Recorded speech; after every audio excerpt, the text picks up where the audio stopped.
Afternoon. This is Olufunaya da-Silva, head teacher, Benford International School. We need to be able to understand what it means to mentor another person in your professional capacity. At Benford, what we do is that the head teacher mentors the middle management team, and we have part of the middle management team are the coordinators. The coordinator for the nursery is in charge of all the nursery. The coordinator for the junior primary is in charge of years 1 to 3, which is Key Stage 1. And the coordinator for senior primary is in charge of Key Stage 2, years 4 to 6. At a mentor session, ideally, both of you should be comfortable, and it's at an agreed time. When the mentee, the person you're mentoring, comes in, or the person that wants to mentor you is seated, the schedule or the program goes thus. Everybody has a copy of this. I'm showing it. And then first of all, the very first one, you look at the goals that you set as a mentee. You have these goals for the session or for the term. What is your teaching goal? What's your sectional goal? What's your professional goal? You've established that your mentor is aware of what your goals are and what thought process went into making or setting these goals. Then the actual mentoring session proceeds thus. You start with a review of targets from your previous meeting.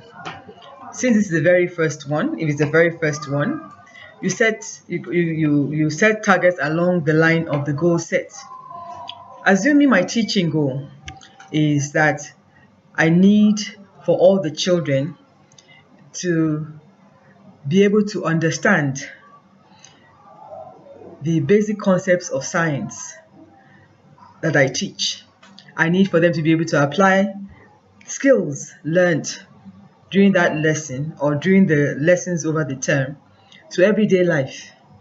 If that is my teaching goal, then I discuss this with my mentor, and he or she will advise me on how to go about it. If this is not my first mentor session, then we review the last goal that was set, and your mentor will ask, how did it go?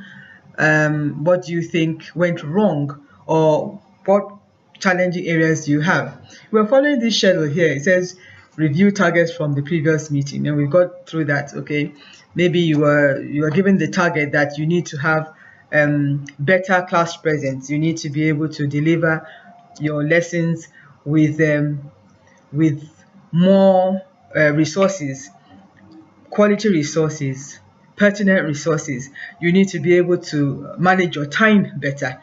You need to be able to number of things depending on the subject. Maybe you don't know how to differentiate properly. You find that many children in your class were struggling with the lesson, and your target would have been okay, you need to be able to ensure that you have a lesson that caters for all your children, the people that need to learn, because you need to speak clearly, the auditory learners.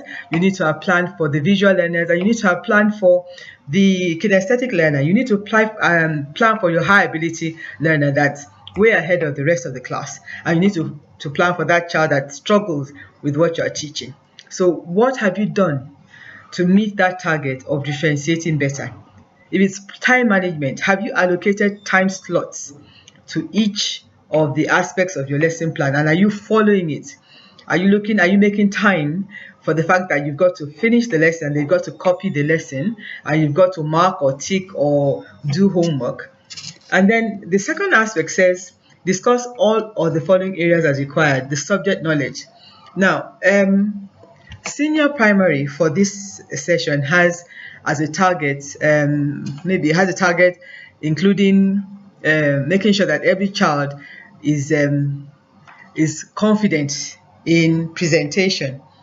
So when you're planning your lessons and it comes to the group work, you have to ensure that when all of them have to present as a group. Nobody's mumbling, nobody's hiding behind another person. Everyone is involved in the presentation in a confident way. And they've also said, as part of their goal, that the children will portray good etiquette and posture. So you ensure that when children are sitting down during your lesson, do the children slouch? Are they sitting properly? Are they going, yes, please, no, thank you, as appropriately, or are they just snatching things from each other, pushing and shoving? So you bring all that to bear in your teaching.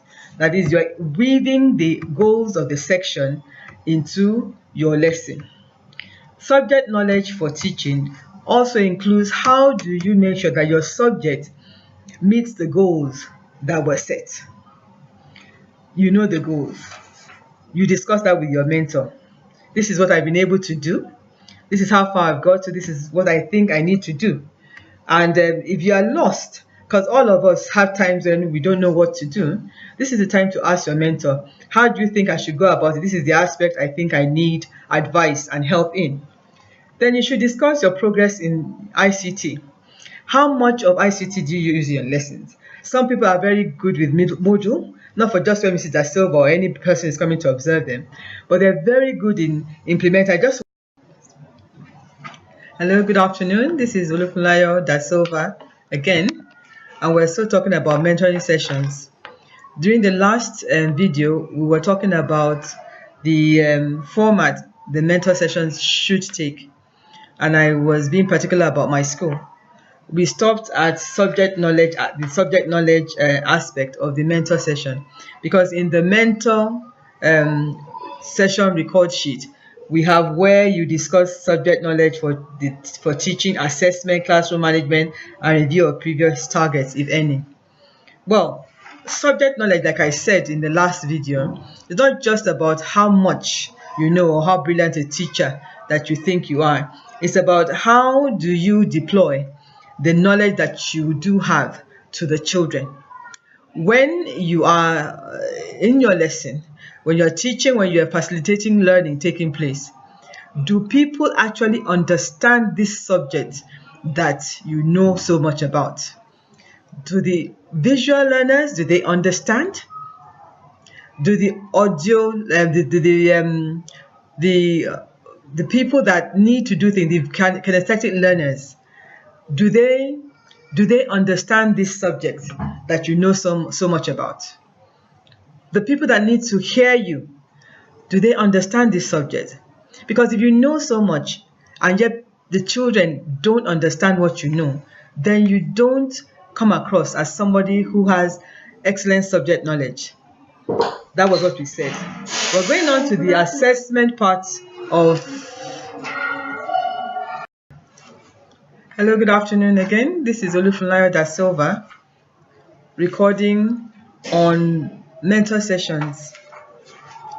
We've talked about subject knowledge for teaching. We've talked about the ambience of the mentor session, what should, how, the atmosphere should take place in. We've talked about the areas that you should cover with your mentor. And we were talking, during the last recording, we talked about subject knowledge for teaching. How much of this subject knowledge have you been able to pass on to the children effectively?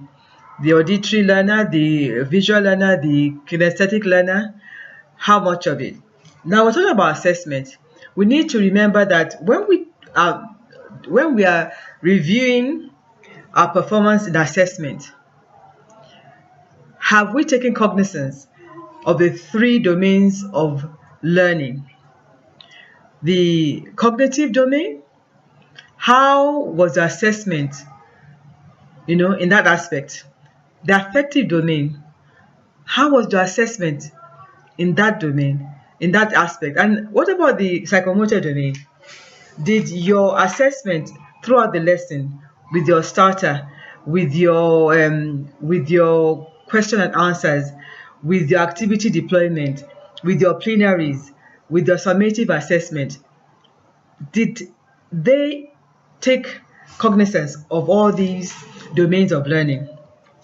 Don't forget that assessment is not to witch hunt. Assessment is to tell you, the teacher, just how much the children remember of what you've taught and how much they understand. We don't want to breed the cram and pour, type of child. We want a child that will apply whatever we've taught or we are teaching them to their daily lives. It must be relevant to them. And so when you assess, it's to be able to find out, was my lesson successful? When I say successful, were they able to understand? What percentage of my children understood the lesson? Did all of them? What about the high ability children? Were they bored? Were they carried along? Were they disconnected? How about that my lower ability children? Were they struggling? Were they lost? That is what we mean by assessment in your mentor session. Now, if the aspects of it that you find a bit shaky, that you don't understand, this is the time to discuss with your mentor, because your mentors are placed there such that if there are things you don't understand, they will put you through. Don't forget to tie in your assessment with the goals of the section, sorry. So if your goal for your section says that there should be confidence in presentation. So presentation after a group work is a form of assessment. Let's see how well they're able to use what they've learned from you to teach their class as a group. Collaboration comes in as well. Have you been able to teach them to communicate the ideas with each other, to work as a group towards the one goal, a united goal? Then you go on to classroom management. The mistake a lot of teachers make, or a lot of people make, is that classroom management is behavior management. That's not so.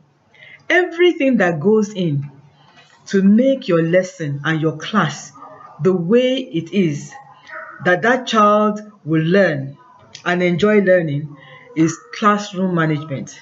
Right from the time they come in or when you go to that lesson, how do you welcome them? How is the environment of the class? How are the seats arranged, the tables arranged? How are the shelves? What about the class displays? Are they teaching them even while they're listening to you? Or are they so tiny and so horrible, nobody wants to read them? Do you display their work to encourage them that yes, their voice, matters? All that is what we talk about when we say classroom management. So you discuss with your mentor. This is what I've noticed. My class displays, when I was being observed, they said they're too tiny, or the wordings are too tiny, or when I write on the board, my writing needs to be improved on. I don't write well, or it's that my class seems to be rough, or I don't know how to arrange the desk in a way that will make the lesson more interesting. Feedback. Every time there must be something you need to look back on. The teachers that say that, no, everything went well, there's nothing that I need to improve on in the last lesson I watched, there's something wrong. When you cannot reflect and say things you need to improve on, you can't teach the children, the future leaders of the country, how to assess their performance. So you need to look at the way your class has been managed, and then to review the previous targets. And finally, you both need to sit down and say, okay, towards the next mentoring session, these are the areas I will cover, and this is what I think I can do. Then your mentor will now write it that these are your targets. And then the mentor is supposed to say what needs to be done to meet the targets. Break it down. If my target is my time management, I never finish my lessons the way I planned it, then my mentor will say, okay, you need to work on your time management. And the things that need to be done are: one, assign time slots to every part of your lesson. Ensure that you keep to that time. Ensure that when you are planning that time, you leave enough time for homework to be discussed, for questions to be taken, for activities to be done. And so with all this that we've discussed, I hope that the mentor sessions will go more smoothly. And please don't forget that we're not just having mentor sessions for the sake of mentor sessions. When we talk about performance management in any school, we want to see how the profession of teaching is projected to be that where we develop ourselves. So we're looking at your class lessons. You're going to have observations. There'll be scheduled observations, there'll be drop-in observation. You've made goals. Your goals will be rated and you'll be scored on your goals. You're going to be scored on the way you have the overall packet coming together. That is, your goal, did you achieve the first goal, the second goal, the third goal? And then what did you do in your observations? How did you come across? They're going to have a portion that they're going to have a formal interview where you sit across your team line managers and your coordinator and the head teacher, and we have a talk to put all the things together. Then all this is total. Your ICT audit will be done. The skills, your Excel, your Word, your Publisher, everything you need to use in class to move the children's learning forward in the 21st century be put together. And then that is your performance for the year. So that you're not just a talk and chalk person. You're a professional and you have different areas in which this profession is expected to be developed. So I'm wishing you all the very best, hoping that your mentor sessions will go smoothly and that you'll enjoy it. And I'd like a lot of feedback. Any feedback, please send to my email, da-Silva@gmail.com. Thank you.